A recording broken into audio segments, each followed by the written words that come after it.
Mbongeni udumo kuNkulunkulu kweliphezulu nokuthula emhlabeni kubantu abathokozelwa nguye uJesu Kristu inkosi. uJesu Kristu inkosi. Siyambonga uNkulunkulu kakhulu, siyamdumisa ukuthi sikwazi ukuhlangana namhlanje ekuseni ngendlela esihlangene ngayo. Udumo lonke sinikeza yena, ngithobeke ngibingelele abefundisi, omama befundisi, ngibingelele abefundisikazi, obaba abakhona, omama, intombi nensizwa no-Sunday School, umphathi wohlelo nosishayela izinsimbi ngesivumo sethu esithi uJesu Kristu inkosi. Ngibingelele-ke IT team, ngibona ngathi ayiphelele wona. Ukuba kunjani? Ukhona? Hawu, nayindawo yakho bakubekele la. Ozohlala la. Awuhambi wedwa. Hawu, ungakuhle phela. Awuthi ngibonise njalo. Hlala ngale babo hlala ngale. Bese ungitholele esinye isitalo muzi. Ungitholele esinye isitalo. Sikhiphe lesi esincane. Wozani ngeziwelo. Wozani. Sosusa lesi esincane bakujala. Nasezana sumuzi.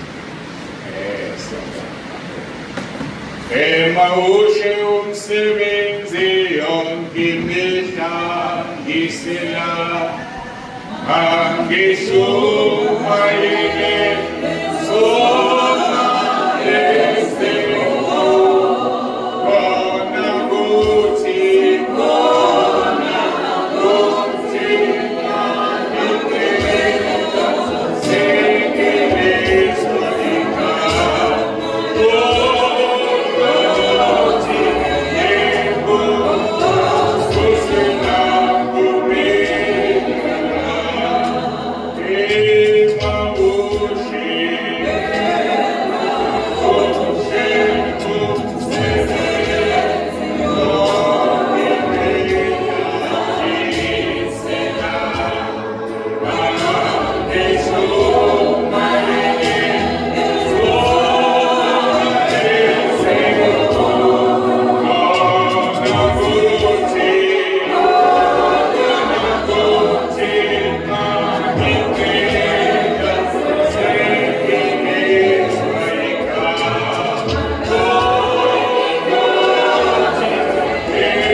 ngifisa ukuthi ngingenele ememezelweni ngoLwesine umhla 25 sizoba nenkonzo abathandayo-ke babe khona.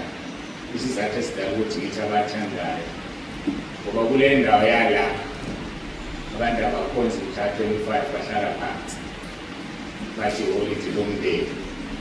Angazi-ke ngokuthi 26 nokuthi iholide lomndeni Boxing Day, kodwa-ke yikho-ke nami ngikhulula ukuze kungabi yisona umuntu ongesi, ngoba uma ngithi siyakhonza bese oyilunga lala ekhaya ngesi sekuyiphutha. Yikho ngithi othandayo ukuze singathwesi ugodo umuntu othanda ukuhlala ekhaya.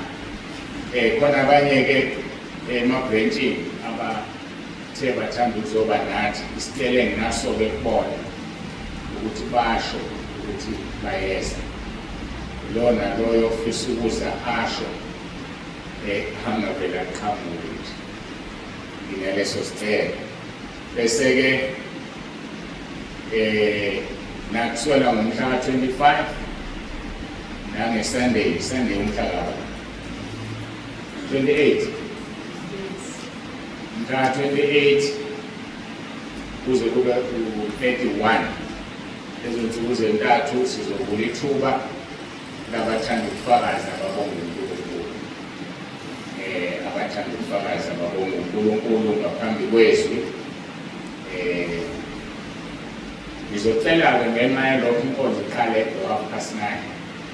Masiqeda intercession siqala ngo-9 intercession, ngo-9 iyaphela bese kusukela ngaleso sikhathi ukuze-ke abantu babe u-10, umuntu babe no-5 minutes kuzo zontathu lezi inkonzo zizoqala ngo-9. Ngiyacabanga ukuthi kuyezwakala abantu banekithi unyaka uyaphela. Umuntu belona lo yathanda ukuyibongela uNkulunkulu ngendlela afisa ukubonga ngayo, uyazi ukuthi uNkulunkulu ukwenzeleni, thina asazi. Noma singazi-ke kodwa ngeke sibongele, sizodlula-ke lelo thuba.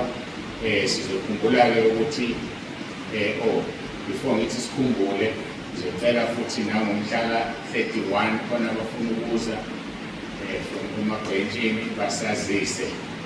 Bayazi inamba umuntu akhuluma kuyo uma azisa ukuthi uyeza enkonzweni. Sizocela lokho. Sengishilo zonke inkonzo ziqala ngo-9.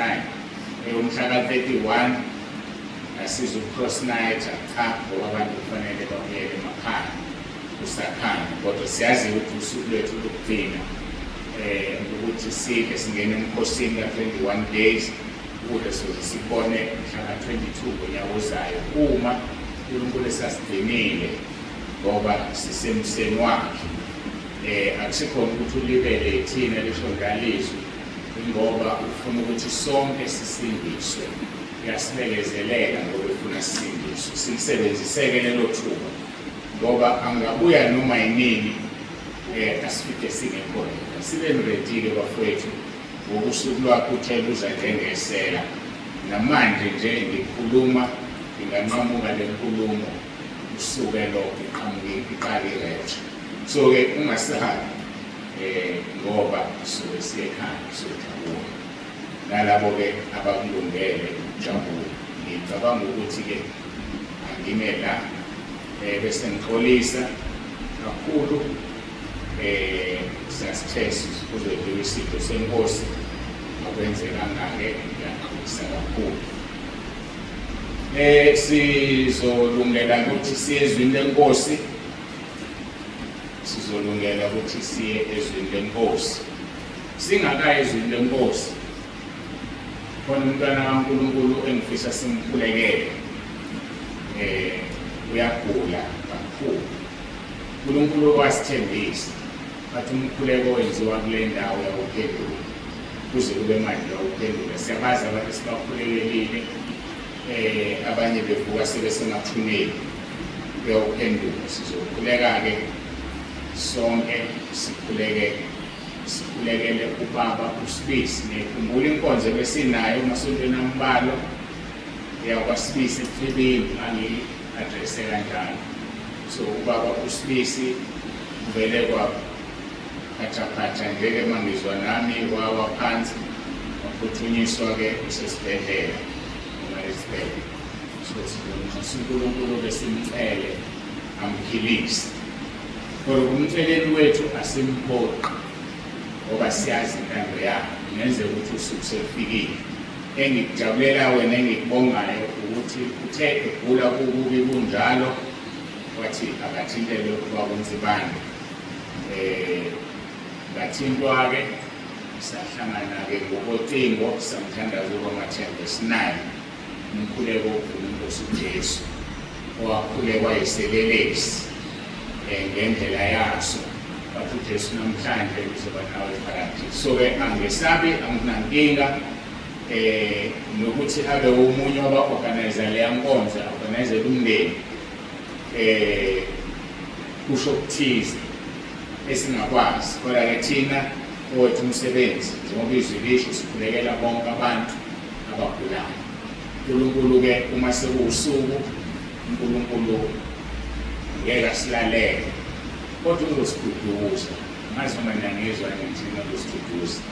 Ngizomthatha ngimbuyisele kunyaka ka-2023 if I'm not mistaken. uDon Dlamini washaywa izigebengu, wacishe wafa, wagula ngendlela emangalisayo ese-ICU, saguqa la endlini sakhuleka. mangaphazama kuJanuwari sisakhuleka uNkulunkulu wamphilisa. Kodwa ngenxa yokuthi kwasekufika isikhathi ngo-April 5 siyamthatha for good.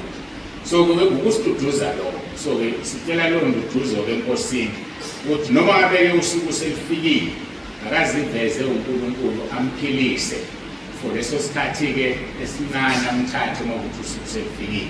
Kodwa thina kwethu sikhulekela intando kaNkulunkulu nokuthi sicela asibolekele. uJesu wami njalo uyaphila ngiyawesaba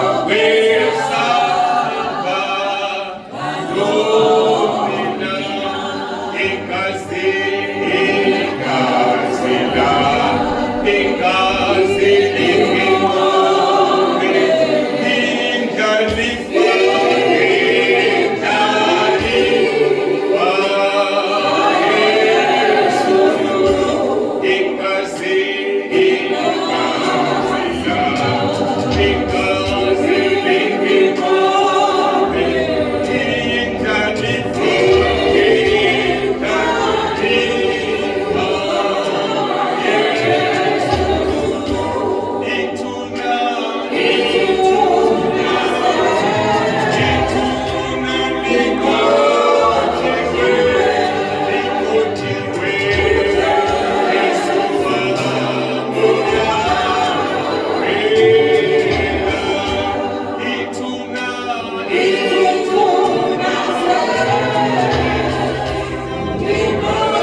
Jesu uNkulunkulu wethu nomusa siyazithoba phambi kobuso bakho nangumntwana wakho Nkosi ubhekisisa speaks siletha wena uNkulunkulu wakho nomusa umndeni wakhe usamdinga nathi samdinga kodwa simelane nentando yakho Nkosi ake kumelana nayo besithela Nkosi uphele uNkulunkulu kwaziwe Nkosi ukuthi uyaphila kwaziwe Nkosi ukuthi sikhonza uNkulunkulu ophilayo akusiyena lona unezandla kodwa engakwazi ukwenza lutho akusiyena lona amehlo kodwa ungaboni akusiyena lona izinyawo kodwa ungahambi ujabone kodwa sikhonza wena odalile izulu nomhlaba walendlala izulu odala umhlaba ukhanyekezele sikhonza wena uNkulunkulu wasithumelela indodana yakho uJesu Kristu inkosi yethu ozosifela esiphambanweni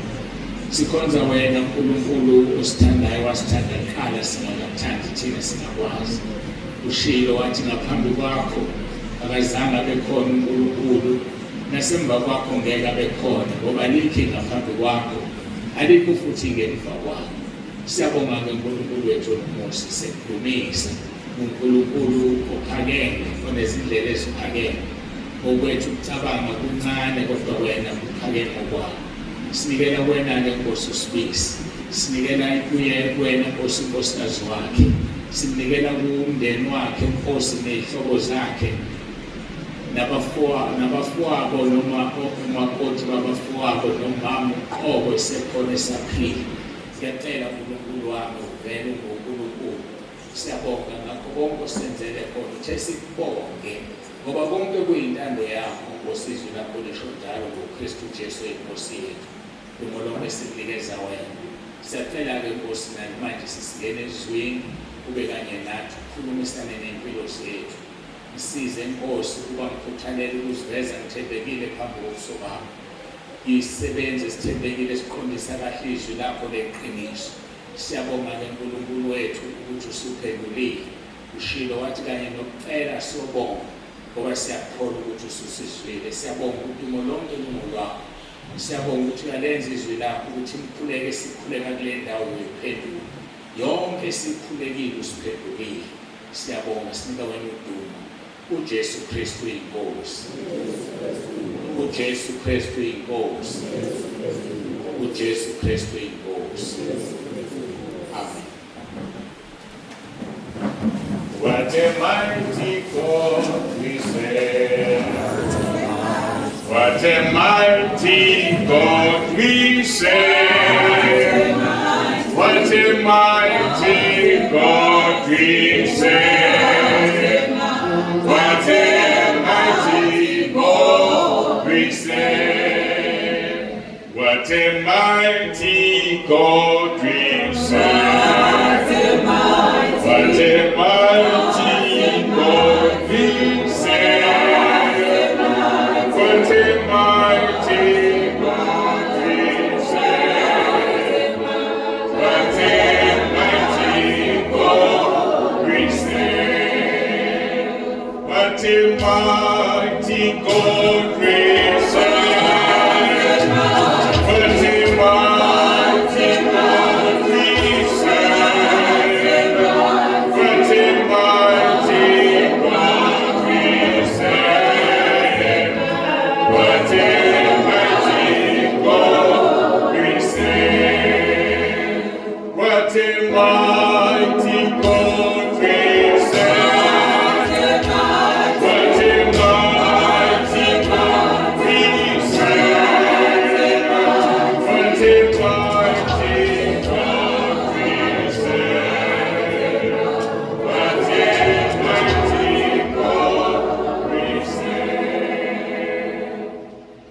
Sambonga uNkulunkulu sizovula amabhayibheli ethu 2 Timothy wesibili chapter 3 verse 1 kuya ku verse 5. Kodwa ke sizokhumbula ukuthi siphile kakhulu kulezi insuku ku verse 4. Sizofunda from verse 1 kuya ku verse 5 Timothy wesibili chapter 3. Inkonzo enguphathi 23, inkonzo number 23. Silokhu sikulo lelizwi. uNkulunkulu kwaziyo angazi ukuthi sizothatha isikhathi esingakanani. Isihloko ke sakhona sithi abadukisi bezikhathi zokugcina. Verse 1. Kepha yazi lokhu ukuthi ezinsukwini zokugcina kuza kuvela izikhathi ezinzima ngokuba abantu bazakuba ngabazithandayo nabathanda imali, nabazigabisayo, nabazidlayo, nabahlambalazayo, nabangalaleli abazali, nabangabongiyo, nabahlazisayo, nabangenalo uthando, nabahlebi, nabangazithibi, nabangenabumnene, nabangathandi okuhle. Verse 4 ke sagxile kuye uthi nabakhapheli, nabanamawala, nabakhukhumele, nabathanda injabulo kunokuthanda uNkulunkulu. Verse number 5. Nabanesimo sokumesaba uNkulunkulu kepha amandla akho bewaphika labo ke ngobagwema. Verse 4 ke sisagxile kuye nabakhapheli. Sesikhulumile ngabakhapheli, sikhuluma ke manje namawala. Ngicazileke enkonzweni edlule ukuthi igama elithi amawala baliphumshe kabi ngesizulu, ngoba basho ontamo olukhulu okhandashisa, babizwa-ke ngamawala ngesizulu. Kodwa uma uyewela esiNgisi aze asho uJohn Mbabane nakhona la leli vesi kumele siNgisi kufanele ngontamo olukhulu. So sikhuluma-ke ngontamo olukhulu, abantu bazoba ngontamo olukhulu ngezinsuku zokugcina. Sikhulumile-ke ku-part 22 ngezimpawu eziwu-7 zontamo olukhulu. Kahle hle siqale ku-part 21 sakhuluma ngezinto ezintathu. Part 22 sakhuluma ngeyodwa, kuselezi u4 sesi-address issues. Kodwa ke mangikhumbuza izimpawu zontamo olukhulu. Number 1, abasokile ezinhlizweni nasezindlebeni zabo. Sachaza ukusoka ukuthi kungukwenzani, inhliziyo engasokiwe nendlebe engasokiwe, indlebe enjani, inhliziyo enjani. Number 2, sathi bamelana njalo nomoya ongcwele. Sachaza futhi ukumelana nomoya ongcwele. Number 3 esikhulume ngaye enkonzweni edlule, bazingela babulale abaprofeti. Bazingela babulale abaprofeti. Phuzu number 4 esingena kulo namhlanje, babulala abamemezela ukuza kolungile. Babulala omemezela ukuza kolungile. Number 5, bangabakhapheli ngoba bakhaphela olungileyo oyinkosi yethu uJesu Kristu. Ngicabanga ukuthi asizofika kuleli phuzu namhlanje. Number 6, bayahluleka ukugcina umthetho nezwi lakhe. Number 7, bayahluleka ukwenza izwi. Izinto ezimbili, ukugcina izwi nokulenza. Siqala-ke sikhuluma ngokuthi-ke babulala abamemezela ukuza kolungile. uJesu Kristu inkosi. uJesu Kristu inkosi. Ake sibheke-ke bababulala kanjani. Bese sibuka ukuthi mina nawe asibabulali yini. Ngoba ngeke usize ukubuka abanye abantu bese singasibuki. Izwi lenkosi liyisibuko. Izwi lenkosi yikho uJakobe ethi asibe ngabalizwayo balenze. Singazikhohlisi sifane nomuntu ozibuka esibukweni semvelo. Asuke lapho usezikhohliwe ukuthi unjani.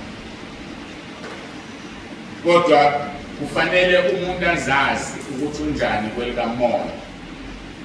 Futhi okufakazela into esho uJakobe akulula. Very few people can recognize ukuthi usibani bami uyafana nawe. Yazi akulula ukuthi ubone umuntu ofana nawe. Uzosekusha abantu ethi uyazi niyafana nini nobaba. Meaning uma uqeda ukuyibuka esibukweni you forget ukuthi unjani. Ngoba uma ukuthi kungakhohlwa kufanele bonke abantu esifana nabo vele ungajetha. Uyazi lokho uyafana-ke ngakho. Ubani wakwabantu wena? Mhlawumbe nje ziyafana yibo. So-ke angazi idala uNkulunkulu leyo nto. Very few people abakwazi ukubona abantu abafana nabo. Kodwa ngale kwalokho akulula. So-ke izwi lenkosi liyisibuko okufanele sizibuke ngalo. Yikho kufanele sigcine silenze ngoba ngesikhathi wenze njalo inhliziyo yakho uyayihlanza uyayihlambulula. Asibukeke ukuthi inkosi uJesu ithini nalaba ababulala abaprofeti ababulala abamemezela olungileyo. Matthew 23 sokhala ku-29 siwabuke la mavesi. Uthi kuJesu mayekunina ababhali nabafarisi bazenzisi ngokuba nakhamaliba abaprofeti nihlobisa amathuna abalungileyo. Ukwenza itshe lethuna akusona isono. Angiqale lapho nje. Umethi uJesu mayenina ababhali nabafarisi bazenzisi ngokuba nakhamaliba abaprofeti nihlobisa amathuna abalungileyo. La ilento yokuthi umuntu onegalelo elithize emphakathini abese yahlonishwa akhele ithuna elingafani namanye elikhulu elihlotshiswe nganoma yini elihlotshiswe ngayo ukuze ngaso sonke isikhathi kwazi ukuthi usibani banwalala. Uthi-ke uJesu bangabazenzisi bakhamaliba abaprofeti kanti kahlehle ibona bababulala. Bayathanda abantu ukubuka lokho. Umuntu akubulale ebe enze ngathi akakubulale khona isisho sesizulu esithi umpholisa njengegundane. Ngazi-ke labo nobani ukuthi liyapholisa igundane. Kodwa ekugcineni kwakho konke bathi umpholisa njengegundane. So abazenzisi abantu abazenza babe msulwa sengathi abenze sono noma bazange bacontribute ekufeni kwalowo muntu ekubeni bacontributile. So kuJesu kwabiza ngabazenzisi. Verse 30 uthi nithi uma sasikhona emhleni yawobaba sasingayo ukuhlanganyela nabo egazini labaprofeti. Uma sasikhona noma kwakuyimina noma kuwena uEva sasingeke siyilalele inyoka. Uma bengikhona bekungeke kwenzeke ukuthi ngisho noMartha washo kuJesu, uma ubukhona Nkosi ubengeke afa uLazaro. Ezulwini awasebenzi lawo magama, ngoba yonke into eyenzakalayo iyicebo likaNkulunkulu. Yonke into eyenzakalayo uNkulunkulu usuke efuna ukukhazimulisa amandla akhe. Singasho namhlanje sithi mhlawumbe kube nami uAdamu ngangimvumela umkami angivise leso sithelo, amanga lawo, ngoba kwakuyicebo likaNkulunkulu ukuthi uAdamu agcine elingekile, ukuze kugcine kwenzeke yonke le process kuze kuzofika la ethumela uJesu emhlabeni azosindisa abantu. Ukube uAdamu akayenzanga leyo nto, you can imagine ukuthi abantu babe banjani, ngoba lithi iBhayibheli babehamba nomuntu bengagqokile. So lesi sithombe silapha ekupheleni noma enkawini yazi ukuthi ngabe yithina lawo. But uNkulunkulu azi ukuthi okuronga abakwenzile, kodwa kwakunecebo lakhe elifihlakele phakathi ukuthi singabantu abahloniphekile njengoba sihloniphekile. So-ke uthi kuJesu nithi nina uma sasikhona emhleni wobaba sasingayokuhlanganyela nabo egazini labaprofethi. Usethi kuJesu, nani gcwalisani isilinganiso sawoyihlo. Fill up then the measure of your father's guilt. Ngamanye amagama-ke, valani isikhala esivulwe awobaba benu. Sivaleni ngokuthi ningikhonze kuze niye kulo mkhomba nithi kuwe sasikhona. Ngaba kwenzekanga ukuthi ayisebenzi lo. Njengoba noMartha kathi kubukhona Nkosi, ayizobonakala kanjani amandla kaNkulunkulu through indodana yakhe uJesu ukube wayekhona kugula uLazaro akazange angcwatshwe. Ngoba this is very powerful ukuthi after 4 days esenuka uJesu wamvusa wathi Lazaro vuka, wavuka uphuma ethuneni. Kwakungeke kwenzeke. So indaba yokuthi ukube ayisebenzi ekholweni. Yamukela isimo obhekene naso, njengoba u1 Timothy chapter 5 verse 18 ethi mbongeni kukho konke okwenzakalayo ngoba kuyintando kaNkulunkulu ngoKristu Jesu. So-ke uma kuyintando kaNkulunkulu kungaba buhlungu kube mnandi kushona ubaba wekhaya noma umama wekhaya, mbonge yena ngoba kuyintando kaNkulunkulu ngoKristu Jesu. Now-ke uthi-ke gcwalisani isilinganiso sawoyihlo. Fill up then the measure of your father's guilt. Verse 31, kanjalo niyazifakazela nina ukuthi ningamadodana ababulala abaprofethi, ngoba nenza njengoba benzoyihlo. Niyazifakazela. Uma ithatha leli izwi ubhekisa kuthina ngqo, nathi sifakazela ukona obaba nobabamkhulu kuhlehla kuyala. Yithi iBhayibheli ithi umuntu uzalelwe esonweni. Ngenxa yokuthi sizalelwe esonweni, sonke sidinga ukusindiswa. Asikwazi ukungena ezulwini ngaphandle kokusindiswa. Izenzo chapter 4 verse 12, ayikho insindiso ngomunye, alikho futhi elinye igama isindiswa ngalo ngaphandle kwelenkosi yethu Jesu Kristu. So-ke kunezinto ezingabukeka zizimbi kuthina abantu, kodwa zenzekile ngoba bekuyicebo likaNkulunkulu. Bheka nje, take for instance uJudas Iscariot. uJesu uthi yamuka indodana kaNkulunkulu njengoba kulotshiwe, kodwa maye kulo emuka ngaye ngabe ngcono kuba kazange azalwe. So kuba kazalwanga uJuda, kwakungaba yimina kube uwena umkhapheli kaJesu, ngoba uNkulunkulu wakudecide emaphakadeni ukuthi uJesu uzokhashelwa. Akazuvela esiphambanweni, kufanele kube nomuntu ozombetray. So-ke asimbonge uNkulunkulu ukuthi akubanga yimi akubanga wena, kwakufanele akhashelwe ukuze thina sisindiswe. Sasineke sisindiswe ngakhashelwanga. So kwaphoqa ukuthi uNkulunkulu adale uJuda, amdalele ukusindisa thina sonke ukuthi akhaphele uJesu. Ngisho uJesu emdabukele ekhala athi ngabe ngcono kuba kazange azalwe, but icebo likaNkulunkulu akekho ongalishintsha. Ngisho uJesu uqobo lwakhe akakwazi ukulishintsha, ngoba yena uqobo uthi uJesu akekho wazi usuku nehora lezi ngilosi zikababa zazi imina nami angazi ubaba kuphela wazi. So kusho ukuthi noJesu akakwazi ukushintsha icebo likababa.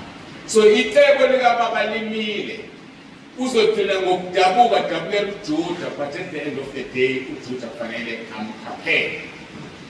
So ke kuthi ke kanjalo nani ngiyazifakazela nina ukuthi ningamadodana ababulala abaprofeti. Lento isegazini, lento yakhiwe ukuthi njengoba bezalwa abantu ababulala nabo bangababulali. Ngoba bazalwa abantu ababulala. Ngamanye amagama nathi uma sizalelwe esonweni siphile esonweni ngenxa yabazali bethu abazalelwe esonweni. But it's upon us ukumukela uJesu bese siyishintsha lento. Ushintsha ukhondolo, abanye bazi bathi kunokhondolo. Njalo ngenyanga ethile kunyakeni khona ufaye ekhaya. Njalo ngenyanga ethile khona ufaye esebenzi lonto leyo. Usuku nje kaNkulunkulu ahlelile walibeka. Thina asikholelwa okhondolweni ngoba ukhondolo ngoJesu siyayiqeda kuyaphela. uJesu Kristu inkosi. uJesu Kristu inkosi. uJesu Kristu inkosi. Uthi ke uJesu khuluma amagama akho noJohane uMbhapatisi. Zinyoka, nzalo yamabululu, niyakubaleka kanjani? Niyakubalekela kanjani ukulahlwa kwasesihogweni na? Zinyoka, nzalo yamabululu, serpents, brood of vipers. How can you escape the condemnation of hell? So bazokubalekela kanjani ukubhujiswa kwasesihogweni na? Ngoba bayizinzalo yenyoka. Inyoka siyazi yenzani kuAdam noEva. Likewise nathi sinzalo esuka kuyo uAdam. Sizokubalekela kanjani, singakubalekela kanjani ubuya esihogweni njengoba kwaya obaba bethu na? Yodwa indlela sengishilo Izenzo chapter 4 verse 12. Ayikho insindiso ngomunye, insindiso ngoJesu. So ke asikwazi ukuthi sivele sibaleke. Inyoka izala inyoka. Ngaphandle uma inyoka ezelwe izalwa kabusha.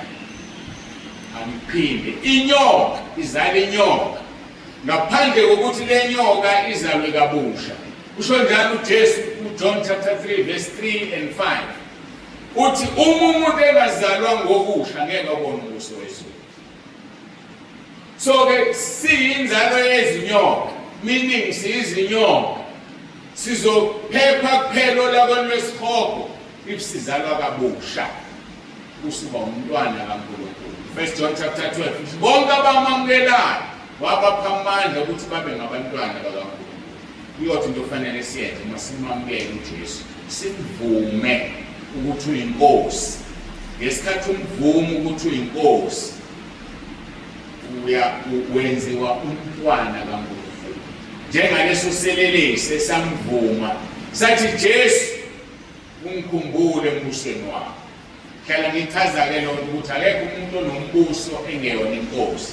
Uma iselelesi sithi Jesu ungikhumbule embusweni wakho, sesivumile ukuthi uJesu uyinkosi. Roma 10 verse 9 sivuma ngaye ukuthi uJesu Kristu uyinkosi. Ngakho ke siyinzalo yezinyoka, kufanele sibalekele ulaka kaNkulunkulu ngokuthi uzalwe ngobusha. Ungabusaba inyoka, uzalwe uNkulunkulu. Ungazalwa ngegazi nangentando yendoda nangentando yenyama, lokho kuphelele la enyameni, kodwa sizalwe uNkulunkulu ngokukholwa egameni lenkosi yethu Jesu. Ilokho ke okusemqoka. uJesu Kristu inkosi. uJesu Kristu inkosi. Uthi ku verse 34, ngakho ke bekani mina ngithuma nina, ngithuma kini abaprofeti nabahlakaniphileyo nababhali, abanye kubo niyakubabulala nibabethele abanye niyakubashaya emasinagogeni enu nibaxoshe imizi ngemizi. Kukhuluma nalaba manje njengabantu abazalwa abantu ababulala abaprofeti. Uthi-ke bhekani mina ndiyathuma kini abaprofeti nani nizobabulala. Uma bethiwe nani nizobabulala ingoba kusho ukuthi nathi manje sisababulala abaprofeti. Kodwa siyeza-ke sizoyithola lapho. Uthi-ke nizobabulala nibabethele abanye niyabashaya emasinagogeni nibaxoshe imizi ngemizi ukuba kufike phezu kwenu igazi lonke elilungileyo elachithwa emhlabeni kusukela egazini lika-Abele olungileyo kuze kube segazini likaZakhariya indodana kaBarakiya enambulala phakathi kwethempeli ne-altar. Ake siwabuke kancane-ke la mavesi akhona lento ekhulumayo. So sizobulawa noma-ke sizobabulala sibaxoshe imizi ngemizi. Isizathu salokho uverse 35 ujulile ngendlela emangalisayo. Lithi nizokwenza lokhu kuba kufike phezu kwenu igazi lonke elilungileyo elachithwa emhlabeni. So ngamanye amagama sonke njengoba sila sizothwala igazi lika-Abele, sizothwala igazi kuze kufike egazini likaZakhariya. Bonke ababulawayo sizothwala igazi labo.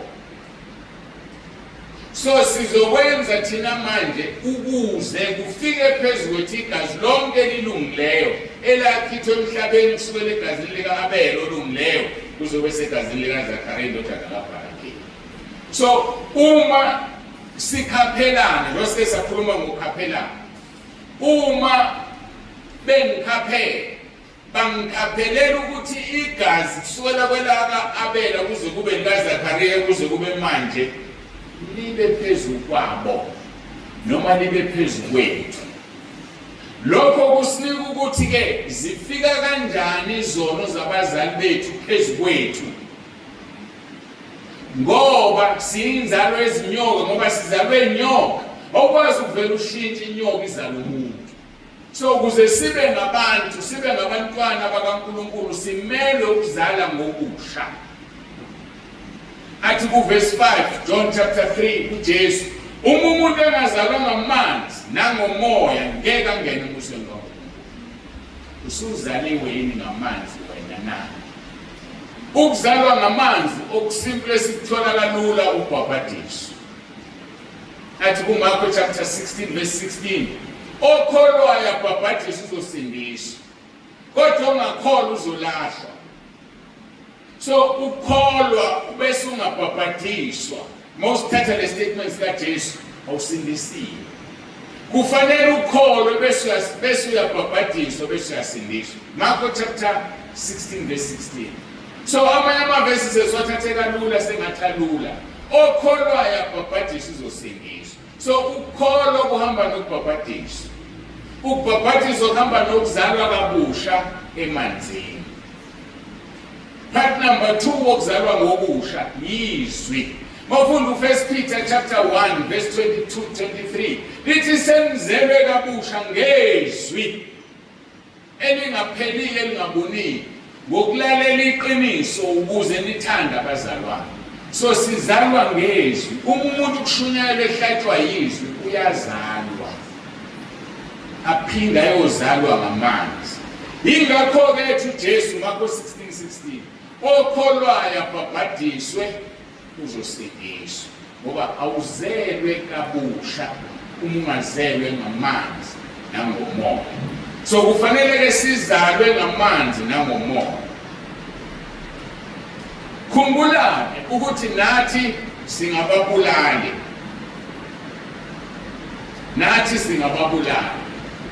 Kuverse 36 uthi Jesu ngiqinisile ngithi kini konke lokhu kuyakufika phezu kwalesi sizukulwane. Kupho kuyofika igazi kusukela kwelika-Abele kuze kuzofika kwelikaZakhariya. uZakhariya wabulawelwani na? uZakhariya wabulawelwa into eyodwa, ukuthi ukhulume iqiniso.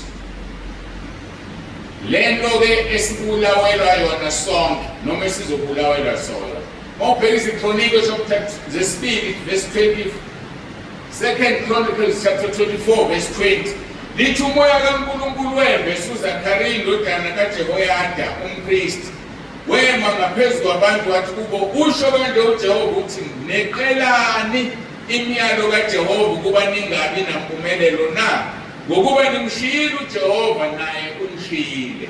Verse 21, bamenzela ugobe bamkhanda ngamatshe ngesiyalezo senkosi egcekeni lendlu kaJehova. Ilapho uJesu khona ethi phakathi kwethempeli ne-altari bambulala uZakhariya. Bembulayela into eyodwa ukuthi wenzeni? Ukhuluma iqiniso. Inzalo yezinyoka, brood of vipers, bayabulala uma batshela iqiniso. Yilo lolu phawu esikhuluma ngalo. Babulala bamemezela ukuza kolungile. Bayabulala banamawala. Bayabulala ontamo olukhulu. Ukulungela ukubulawa na. Ukulungele. Imiddle East abantu bayabulawa. Bashayisa ulayini babhekeni.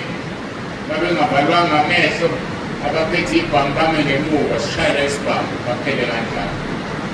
And khala kanye same time kubona bonke baphaphame sebephaphama ngale bafela ukuba amaKristu.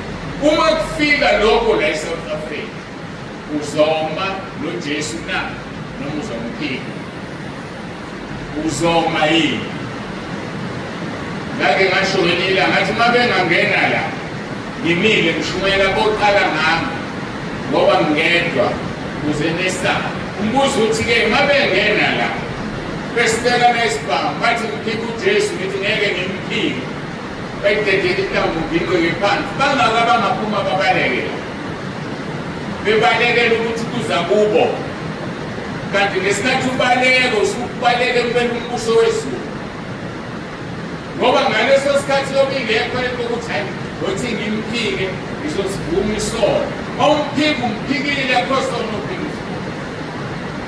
So lento ezayo nekufanele sibe serious ngabantwana bakaNkulunkulu sazi ukuthi bayeza abazosikaphela kuthi kuJesu lapha kuJona abantu bulalayo sezi isikhathi lapho bezothi bathunywe uNkulunkulu bazothi bathunywe uNkulunkulu ngoba bengakholelwa kuJesu benza izinto bathi benzela uNkulunkulu. Ngisho uPawulu uqobo lwakhe sewusawule ngakaphenduka bayidonsa amakhono amabopho bashaye ethi wenza intando kaNkulunkulu engambulelekile ukuthi intando kaNkulunkulu yenziwa through uJesu. Ingakho-ke ebheke Damaseko ashaya umbane omshaya umthela phansi. Sawulu ngizingelelani na? Uthi ubani wena Nkosi? Uthi uJesu umzingelani. Yena ucabanga ukuthi ulwela uNkulunkulu. Ingakho-ke lapha kuJohane ethi uJesu kuzofika isikhathi abantu bulalayo bezothi bathunywe uNkulunkulu. Vele safika nangalesa sikhathi. So kufanele siqaphele sazi ukuthi uJesu indlela neqiniso. So abantu abathi bakhonza uNkulunkulu abafuna ukukhonza uJesu balahlekile badukile ngoba indlela neqiniso uJesu asikwazi ukuya kuNkulunkulu ngaphandle kokuthi uJesu iyona kuphela esihamba ngayo. Kunezinto-ke ezizofika phezu kwethu zobaba uma singazalwa ngobusha ngoba sizalwa yibona. So lezi zinto zizofika zisiphazamise endleleni yethu yokukhona. Yilo naloyo kufanele azalwe ngobusha abulale umuntu omdala abulale amalunga omzimba ebese wasebenzisela ukungcola. So-ke ngitheke nathi singababulali. Uma-ke ubheka amaHebrew chapter 6 verse 4 kuya ku-6 ngokuba kunakwenzeka ukuthi labo asebake bakhanyiswa banambitha isiphiwo sasezulwini benziwa bahlanganyeli kumoya ongcwele banambitha izwi elihle likaNkulunkulu namanje ezwe elizayo babuye bahlubuka. Akunakwenzeka ukuba babuye bavuswe baphenduke lokhu sebezibethelela indodana kaNkulunkulu bayithela ngohlazo babo. Ukuhlubuka nje ukuhlubuka ukuhlehlela emuva usuzibethelela uJesu wamthela ngehlazo bani usuyafana nabambethela ngalesa sikhathi ehamba enyameni. Yingakho-ke ethi uJesu nzalo ezinyoka nzalo yamabululu ngoba sizalwa yibo laba abantu abakhaphela uJesu. Sizalelwe kumkhapheleni siyamkhaphela ngaphandle kokuthi uzalwe ngokusha ungabi inyoka ukuthi uyinzalo yenyoka bese uzalwa kwabusha ube inzalo kamoya then uzophefumula-ke nozalo kaNkulunkulu. So-ke leli vesi masilithatha kahle-ke singasalifundi sigijima akunakwenzeka ukuthi laba sebake bakhanyiswa. Ukukhanyiswa yini? Ukuhlala njengoba sihlezi nje sishunyayezwa siyakhanyiswa engqondweni yethu kunezinto esizibona besingaziboni. Mawufunda mawu-115 verse 105 lithi izwi lenkosi izwi likaNkulunkulu liyisibane enyaweni zethu. So izwi likaNkulunkulu lilodwa liyasikhanyisa bese lithi liwukukhanya endleleni yethu. So-ke lithi akunakwenzeka ukuba laba sebake bakhanyiswa whether la kule nkonzo noma yipho uye kuyona makwafunda izwi likaNkulunkulu you were enlightened in a way. So uma wakhanyiswa-ke osuhlehlele emuva umbethelile uJesu usuyafana nalaba abambethelayo. Liqhubekeke lithi akunakwenzeka ukuba laba sebake bakhanyiswa banambithe isiphiwo sasezulwini. Ethulakele ukunambitha isiphiwo sasezulwini siphiwe sonke la iziphiwo ezingafani zokwakha umzimba kaKristu ukuthi uphelele. So whatever gift wakonikezwe uMoya oNgcwele usinambithile leso siphiwo. Ukusho phezu komuntu ogulayo ukuthi uJesu Kristu inkosi asinde usinambithile leso siphiwo usukhulekela umuntu wasinda. Ukucula nje kukodwa umnambithile isiphiwo sasezulwini weza ukumnandi weza ukudumisa weza ukuxhumana noNkulunkulu. So akekho ongathi angikaze mina nginambithe isiphiwo sasezulwini. Umuke wahlehlela emuva usuzibethelela uJesu ngokwakho usungumbulali asikhulu ngoba kunakwenzeka ukuba laba sebake bakhanyiswa banambithe isiphiwo sasezulwini benziwa bahlanganyeli kuMoya oNgcwele. Benziwa bahlanganyeli kuMoya oNgcwele. Into esiyenzayo la endlini siholwa uMoya oNgcwele usuhlanganyelile nawe irregardless ukuthi unaye noma unaye.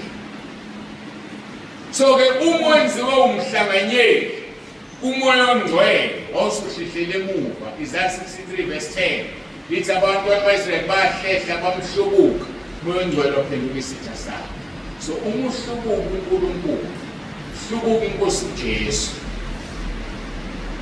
uMoya oNgcwele uba isitha sabo. Usunezitha eziwu-2.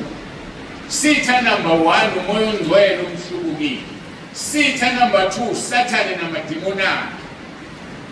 Ngoba njengoba uhlehlele kuwona athi wona hawu uwe lo nsibande ekade usikhipha masingena abantu ekade ushumayela abantu basindiswe ngabe uwe ngempela usubalekele kithi sizokukhombisa inikeze anyone ohlubukile bese yaphumelela ngisho sisela emhlabeni angikhuluma le wethu akhona yedwa ohlubuka uNkulunkulu hlubuka uMoya oNgcwele aphumelele.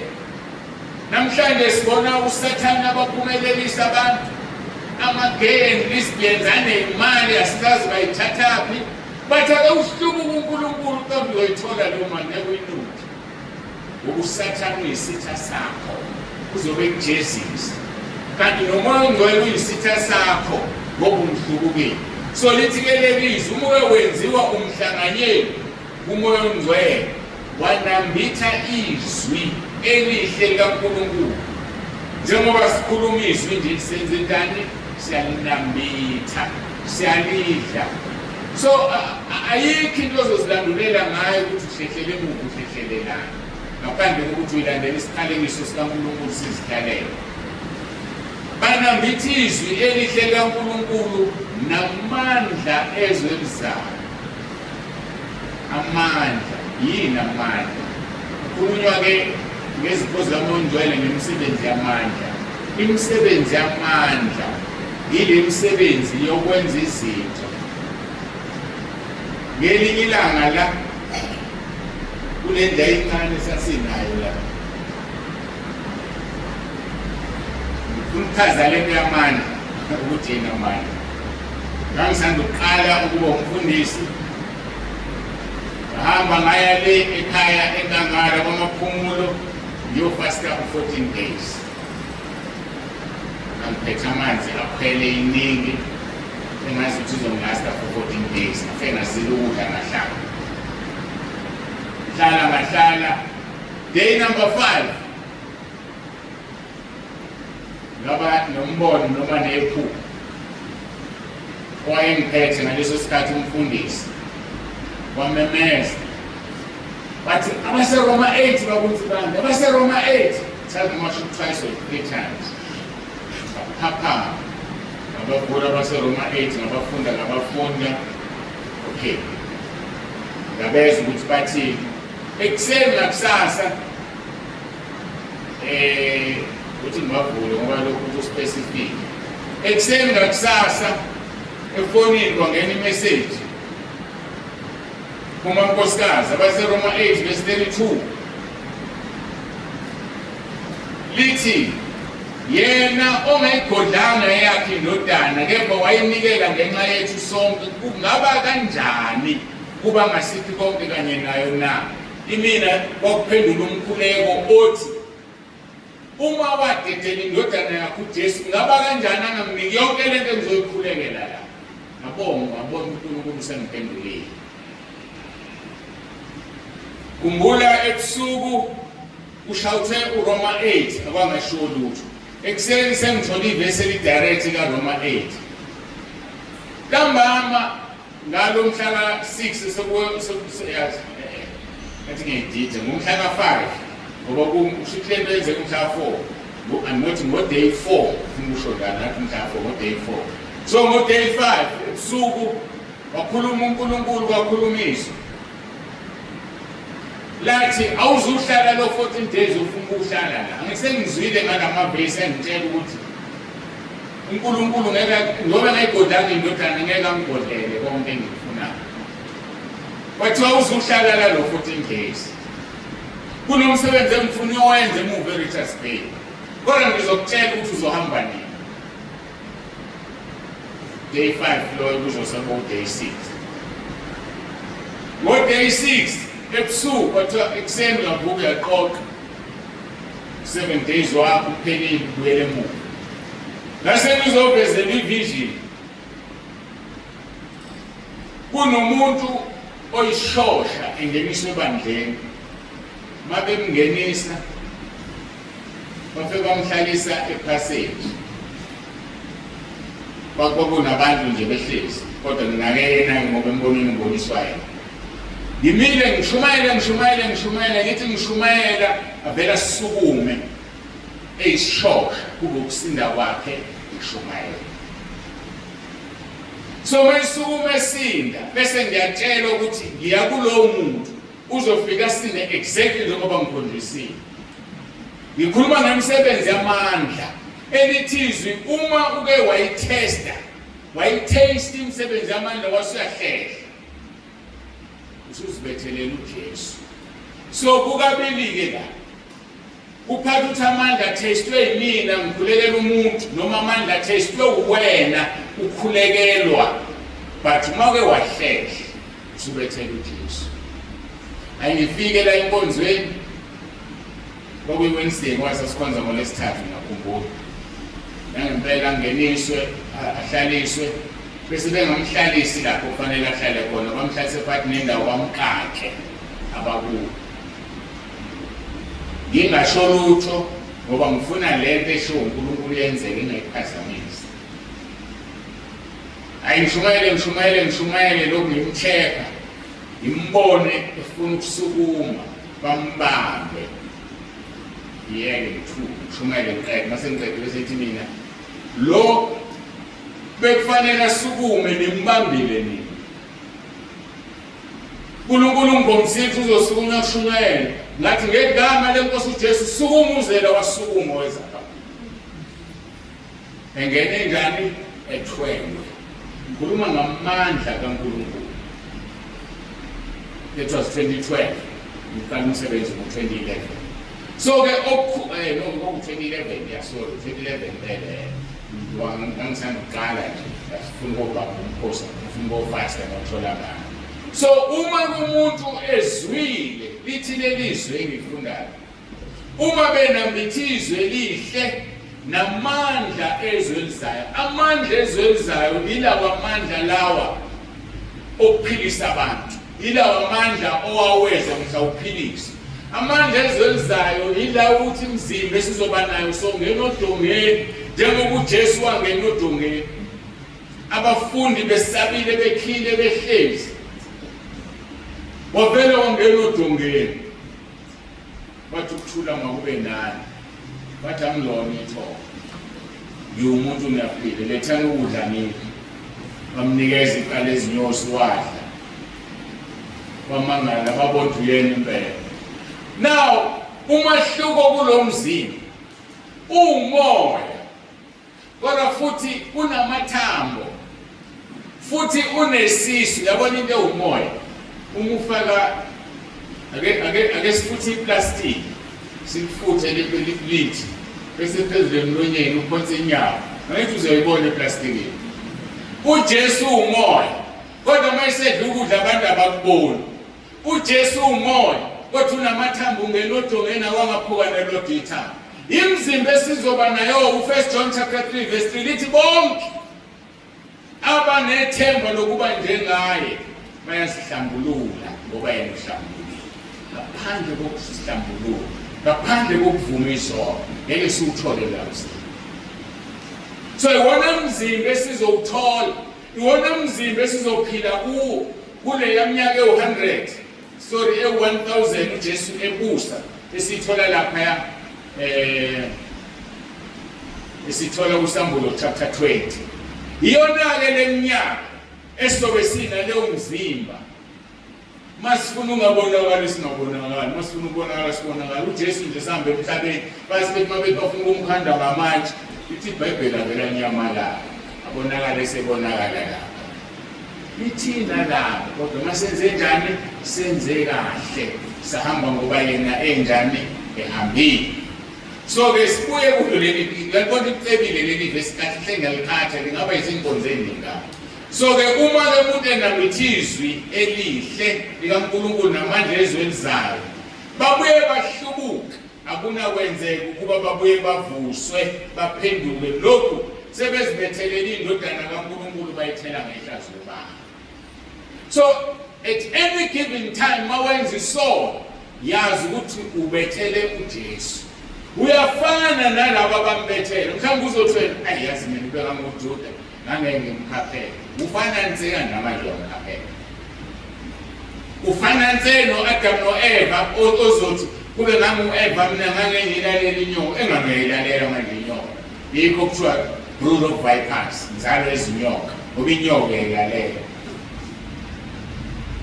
So ke kuthiwa sizibethelele uJesu uJesu ke fika kumpostoli uJohane esesiqingi sasePatmos uyamtshela ukuthi mhla ebuka izizwe zonke zombona bese ziyakhala uverse 7 weSambulo chapter 1 verse 7 bekani uyeza namehlo onke ayakumbona nababamgwazayo lezizwe zonke zomhlaba ziyakulela ngaye yebo amen. So ke ngamanye amagama wonke umuntu othe sephendukile wasindiswa wayeseona usezibethelele uJesu ngokwakhe yilabo abayokhala lothi mayeqhamuka sijabule thina bakhale bona sekuyizono zabo zokumbethela uJesu Kristu inkosi. uJesu Kristu inkosi. Naye ke umprofeti uDaniel wambona embonweni. Wakubona ukuza kwenkosi iza ngamafu. Mofuna kuDaniel chapter 7 verse 13 no 14. Lithi ngabona embonweni ebusuku bheka kwafika namafu ezulu onjengendodana yomuntu. Yafika komdala wezinsuku yasondezwa phambi kwakhe. Umbono kaDaniel. Ngoba ayikho into ayenzayo uNkulunkulu wethu ongasiqwashisanga. Ngoba akafuni ukusizuma uyasithanda. Kathi ku verse 14 mayisifikile le ndodana phambi komdala wezinsuku yanikwa ubuso, yanikwa ubukhosi, yanikwa nombuso.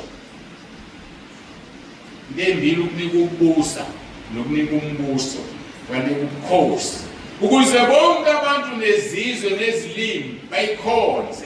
Ukubusa kwayo kungubuso ophakade ongayidlula, nombuso wayo yiwo ongayochithwa. Umbuso wenkosi yethu Jesu. Yingakho uPhilip chapter 2 verse 9 kuya ku-11 lithi unikezwe igama elingaphezu kwamagama onke.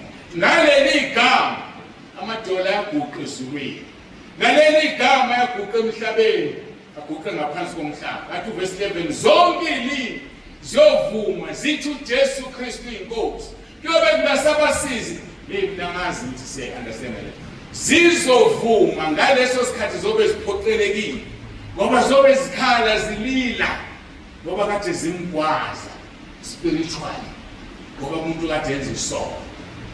Zonke ilimi ziyovuma zithi uJesu Kristu inkosi. Singevume namhlanje, but one day khona ezosiphoqa sivume. Siyabonga ke thina uNkulunkulu osivula amehlo okuvuma singaphoqiwe. Ngoba mawuvuma ungaphoqiwe kuyazenzekela ngalelo langa uyovuma, uvuma usungena ezulwini, uvuma ukuhamba nendodana kaNkulunkulu. Ngoba zonke ilimi ziyovuma. Ngikhathasekile ukuthi namhlanje kuyinkinga. Kodwa yophela ngisho esikhogweni bobe bethu uJesu Kristu inkosi, but it will never ever help them. Kube ngabasizi ngalutho. Isikhathi singani sidlulile. uRoma 10 verse 9 esizomkhuleka manje. Uthi uma uvuma ngomlomo wakho ukuthi uJesu Kristu inkosi, uyasindiswa. So masivuma sithi uJesu Kristu inkosi, we are being saved a minute by minute and hour by an hour. Masivuma nje. So mayiqhamuka indodana kaNkulunkulu izolanda ibandla, there will be no reason ukuthi singahlwithwa, ngoba siyavuma njalo sithi uJesu Kristu inkosi. Masimvumeni bafowethu izwi basePhilip chapter 2 verse 11. Wenza izwi awenze lesho umuntu. Sibonga ukuthi uNkulunkulu asambuleke. Asimvumeni ukuze singene ezulwini. Selele sisamvuma uJesu wathi namhlanje. So asazi zohamba yini. Ukuza kwakhe kuyofika njengesela. Ufika uza kwakhe. So masihlaleni silungile babusisi abalonda izingubo zabo egazini. Uyilonda kanjani? Ukuthi uJesu Kristu inkosi. Wama usho njalo yasindiswa. Asikhulumi la ngokuvuma izono nongavuma izono. Sikhuluma ngeselelesi esavuma uJesu, singavumanga zono kwathi namhlanje. Sinikeziwe bafowethu indlela elula, kodwa kufanele silenze izwi sizivume izono zethu, ngoba siyaphila sifana neselelesi. Kodwa namhlanje yokusiza ngelinye ilanga lomkhuleko, yazi khona into engayifunda ngake ngayizwa beyishumayela, kangisanda ukuba umfundisi, angiyikholwanga ukuthi mawuthandaza ufana nomuntu ofaka imali ebhenki. Mawuthandaza lo mthandazo wakho ngelinye ilanga lokusebenzela, hayi angifuni ukamba manga ngikholwanga lona abantu sebekhulumile zabo izambulo zabo. But the day ngitshelwa mina ukuthi emva kokuba ngihlubukile la ngangikhule ngikhonza khona umama wami kuthiwa wayengikhulekela. Ngiyaxolisa ukuthi ngizoyibeka le nto kanti siku-social media khona ibandla mhlawumbe lizohlukumezeka ngingakuthathi kabi. Kuthiwa wayengikhulekela kodwa Nkosi yami ingane yami ingabe isaba yisayoni ongenayo ibe yisayoni. Bangitshele manje sengimfundisa ixwayisho ngalo. Kwase kubuya kimi ukuthi yilo yamkhuleko owakhuleka umama wangena ebhenki yasebenza. Uzokuthatha kancane ukuthi uthi uJesu Kristu inkosi, but it will help you one day. Uthi wena wamvuma uJesu ngene ezulwini. Njengamanje sizobuka sithandaza kuRoma 10:9. Emva kwalokho bese ngiyasuka. Khethe yakho Gobindela zimbi khethe yakho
Ngiyavuma ngomlomo wami ukuthi uyinkosi. Ngiyakholwa enhlizweni yami ukuthi uNkulunkulu wakuvusa Nkosi Jesu wabafileyo. Ngiyakhuleka egameni lakho Nkosi Jesu kuba ungisindise. Usathana ngimfuni, amadimoni ngiwafuni. Ngiyacela Nkosi Jesu phathe impilo yami, ungikhulule emandleni kaSathane, ungilondoloze Nkosi Jesu, uzungivuse ngosuku lokugcina. Ngiyabonga egameni lakho Nkosi Jesu. Amen. Baba, egameni likaJesu ophilayo, uNkulunkulu nomusa, nanti ibandla lakho walithenga ngegazi lakho. Ngiyacela uNkulunkulu wami ukuba ngcwelise, ubahlanze, benze balungele ukuhlwithwa kanye nebandla. Sesenzile Nkosi, sesikhulekile uRoma 10:9. Ushilo kuVerse 10 wakhona ukuthi uma umuntu evuma ngomlomo uyasindiswa, ukholwa ngenhliziyo kube ngukulunga. Uyabazi Nkosi asebekukhulekile lomkhuleko. Ngiyacela uNkulunkulu wami kube ngukulunga, i-righteousness evela ngokukholwa egameni lakho. ngiyacela Nkosi kube ukusindiswa kwabo ngingasho ukuthi bebengasindisiwe kodwa sisindiswa usuku nosuku ngoba silungela ukubuya kwakho Nkosi asazi uzobuya nini bahlanze Nkosi bangcwelise uyabazi futhi abangazange bokuthandaze lo mkhuleko ngiyabakhulekela Nkosi ukuthi bavule amehlo ngiyabakhulekela Nkosi ukuthi bazwele nabo abathenga ngegazi lakho siyakubonga ke Nkosi suthisa ukulangazela kwalaba abathandazile manje ngalokho abakudingayo njengoba ushilo ku 103 verse 5 babiyele Nkosi bagcine Isaiah 53 verse 5 ushilo wathi ngempimo yakho siphilisiwe abagulayo manje Nkosi baphilise yelula isandla sakho uthinte kube lona loyo ogulayo noma namahlala khona aphiliswe siyabonga ngoba uNkulunkulu olalelayo futhi ozwayo izwi lakho liphilile linamandla ligijima ngaphezulu kombane izwi lakho lidabula umlilo lidabula amanzi izwi lakho libukhali kunenkembe esikanhlangothi zombili lihlaba lahlukanise umkantsha namalunga lihlukanisa umoya nomphefumulo izwi lakho lahlulela imicabango nezizinda kukho okusithekile kuwo kungekho bani ngoba ushilo wathi liyeza lolu suku Malaki chapter 4 verse 1 luvutha njengeziko luzobashisa bonke abaphakeme luzobashisa bonke abangakwesabi njengoNkulunkulu kodwa uthe kuthina esilesaba igama lakho kophuma ilanga linokuphilisa emaphikweni akho sojekula njengamathole esibani siyabonga uNkulunkulu wethu siyabonga uthando sithande ngalo sinikele ukuphila kwethu kuwe silondoloze ngamunye kuze kube usuku obuya ngalo uzolanda ibandla uJesu Kristu inkosi amen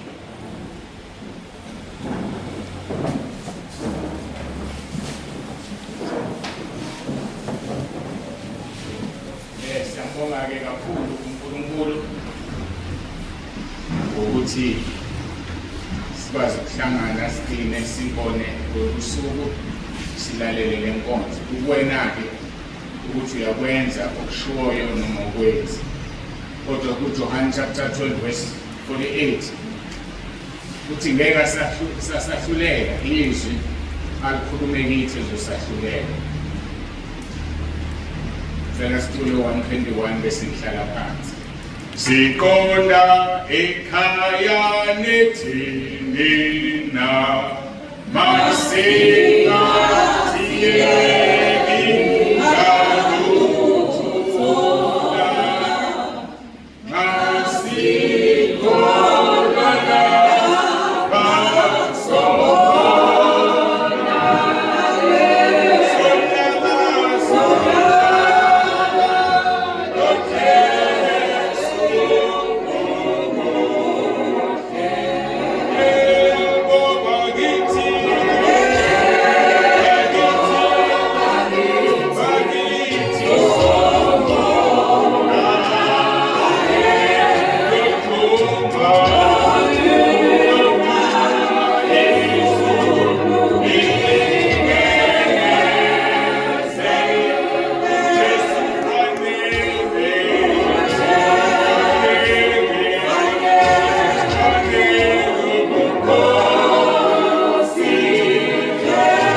Ngidedela uhlelo uNkulunkulu uzelwe manje uJesu Kristu inkosi.